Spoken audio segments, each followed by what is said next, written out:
Friends, आज का video बहुत ही खास होने वाला है आपके लिए, क्योंकि आज के इस वीडियो में मैं आपको कुछ ऐसे सेंटेंसेस के बारे में हिंदी और अंग्रेजी में बताऊंगा जिसे आप अक्सर अपने गुस्से को एक्सप्रेस करने के लिए डेली लाइफ में यूज करते हैं। चाहे वो गुस्सा आपका आपके सेल्फ रिस्पेक्ट को लेकर हो या आपके एरोगेंस को दिखाता हो।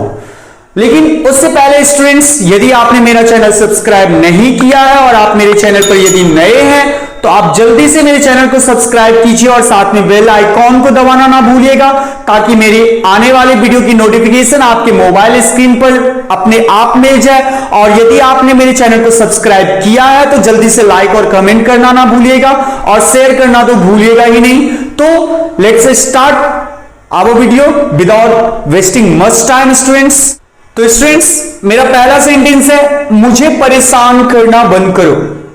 आप अक्सर इसे तब यूज करते हैं जब आपको कोई ज्यादा ही परेशान करता है और आप उससे तंग आ जाते हैं, तब आप उसे गुस्से में बोलते हैं कि मुझे परेशान करना बंद करो। यदि इसी सेंटेंस को आप यदि अंग्रेजी में बोलना चाहो तो क्या बोलोगे? स्टॉप एननॉइंग मी, स्टॉप एननॉइंग मी। सेकेंड सेंटेंस है, मुझे धमकी देना बंद करो या मुझे धमकी मत दो। आप किसी को गुस्से में बोलते हैं मुझे धमकी देना बंद करो या मुझे धमकी मत दो। यदि आप बोलना चाहते हैं कि मुझे धमकी मत दो तो डोंट थ्रेटन मी, और यदि आप बोलना चाहते हैं कि मुझे धमकी देना बंद करो तो स्टॉप थ्रेटनिंग मी। अगला सेंटेंस है आपका कि मैं तुम्हें बहुत झेल चुका हूं। जब आप किसी को बोलते हो कि मैं तुम्हें बहुत झेल चुका हूं, यदि इसी सेंटेंस को आप अंग्रेजी में बोलना चाहो तो क्या बोलोगे? I have had enough of you. I have had enough of you. मैं तुम्हें बहुत झेल चुका हूं। I have had enough of you. अगला सेंटेंस है, तुम मुझे क्यों नहीं समझते हो। जब आप किसी को बोलना चाहते हो कि तुम मुझे हर बार क्यों नहीं समझते हो, तो उसी सेंटेंस को यदि आप अंग्रेजी में बोलना चाहोगे तो आप क्या बोलोगे? Why don't you understand me? Why don't you understand me? Why don't you understand me? तुम मुझे क्यों नहीं समझते हो। इसी तरह से अगला सेंटेंस है आपका, ये आपको सब कुछ समझाने की जरूरत नहीं है। यदि आप किसी को बोलना चाहते हो गुस्से में कि मुझे आपको सब कुछ समझाने की जरूरत नहीं है, तो इसी सेंटेंस को यदि आप अंग्रेजी में बोलना चाहो तो आप क्या बोलोगे? I don't need to explain you everything. I don't need to explain you everything. अगला सेंटेंस इसी तरह है आपका स्टूडेंट्स, कभी कभी आप गुस्से में बोलते हो कि तुम इस मामले से दूर ही रहो तो अच्छा है। तुम इस मामले से दूर ही रहो तो अच्छा है। यदि इसी सेंटेंस को आप अंग्रेजी में बोलो तो क्या बोलोगे? You stay out of this. You stay out of this. तुम इस मामले से दूर ही रहो तो अच्छा है, या तुम इस मामले से दूर रहो। देखते कुछ और सेंटेंस के बारे में स्टूडेंट्स, जिसे हम अक्सर गुस्से में या एंगर को एक्सप्रेस करने के लिए अपनी डेली लाइफ में यूज करते हैं हिंदी में। आज उसी का हम अंग्रेजी में जानेंगे कैसे उसे अंग्रेजी में यूज करते हैं। लेकिन उससे पहले यदि आपको हमारा वीडियो अच्छा लग रहा है तो आप प्लीज लाइक, कमेंट और शेयर करना ना भूलिएगा। अगला सेंटेंस है आपका, मैं इससे बहुत पक चुका हूं। मैं इससे बहुत पक चुका हूं। I am so sick of this. I am so sick of this. I am so sick of this.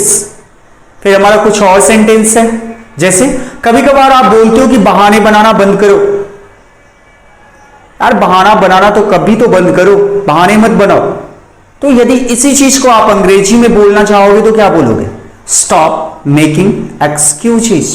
Stop making excuses. अगला सेंटेंस हमारा इसी तरह है। अगला सेंटेंस है आपका कि कभी कभार आप बोलते हो कि मुझे घूरना बंद करो। मुझे घूरना बंद करो, तो आप इसे अंग्रेजी में क्या बोलोगे? Stop staring at me.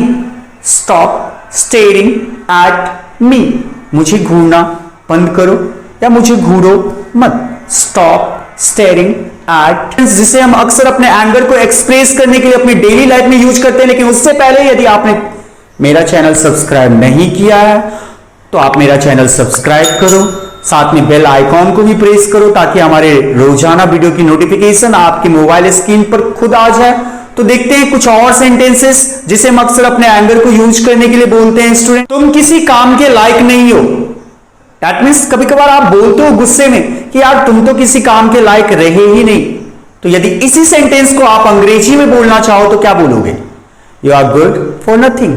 You are good for nothing. तो देखते हैं अगला सेंटेंस हमारा क्या है। आपसे कोई लेना देना नहीं है। आप बोलते हो ना गुस्से में कि आपसे मुझे कोई लेना देना नहीं है। तो यदि इसी सेंटेंस को आप अंग्रेजी में बोलना चाहो तो क्या बोलोगे? It has nothing to do with you. It has nothing to do with you. कुछ और सेंटेंसेस है स्टूडेंट्स जिसे हम अक्सर अपने एंगर को एक्सप्रेस करने के लिए बोलते हैं। तो देखते हैं जरा उन सेंटेंसेस को कि वो सेंटेंसेस क्या है। ऐसे लोग स्वार्थी होते हैं। आप बोलते हो ना कि यार ऐसे लोग तो स्वार्थी होते हैं, अपने ही बारे में सोचते हैं। यदि इसी सेंटेंस को आप अंग्रेजी में बोलना चाहो तो क्या बोलोगे? Such people are selfish. Such people are selfish. अगला सेंटेंस है हमारा कि भले ही तुम मुझे मार दो मैं ये काम नहीं करूंगा। भले ही तुम मुझे मार दो मैं ये काम करने वाला नहीं हूं, चाहे इसके लिए तुम मुझे मार ही क्यों ना दो। Even if you kill me, even if you kill me, I want do this. I want do this. अगला सेंटेंस है हमारा, आप गुस्से में बोलते हो कि मैं तुम्हें जान से मार दूंगा, जबकि आपकी इंटेंशन नहीं रहती है कि उस पर्सन को जान से मारने की, लेकिन आप अपने गुस्से पर काबू नहीं कर पाते और आप कभी कभार बोल देते हो कि मैं तुम्हें जान से मार दूंगा। यदि इसी सेंटेंस को आप बोलना चाहो अंग्रेजी में तो क्या बोलोगे? I will kill you. I will kill you. आप सच्ची में मारते नहीं हो, लेकिन आपके एंगर पे आपको इतना भी काबू नहीं रहता है, आप अपने पेशेंस को लूज कर देते हो और आप बोलते हो कि मैं तुम्हें जान से मार दूंगा।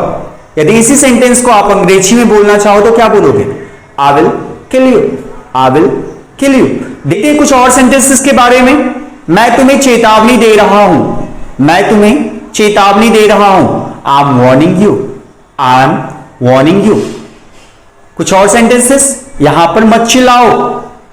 यहां पर चिल्लाना बंद करो, या यहां पर मत चिल्लाओ। Don't shout here. Don't shout here. उसे यहां से बाहर निकालो। उसे यहां से बाहर निकालो। Get him out from here. Get him out from here.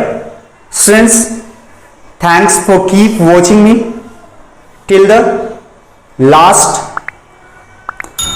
तो चलिए अब मिलते हैं फिर नेक्स्ट वीडियो में आपसे। ऐसे ही कुछ सेंटेंसेस के साथ आपके साथ मिलेंगे।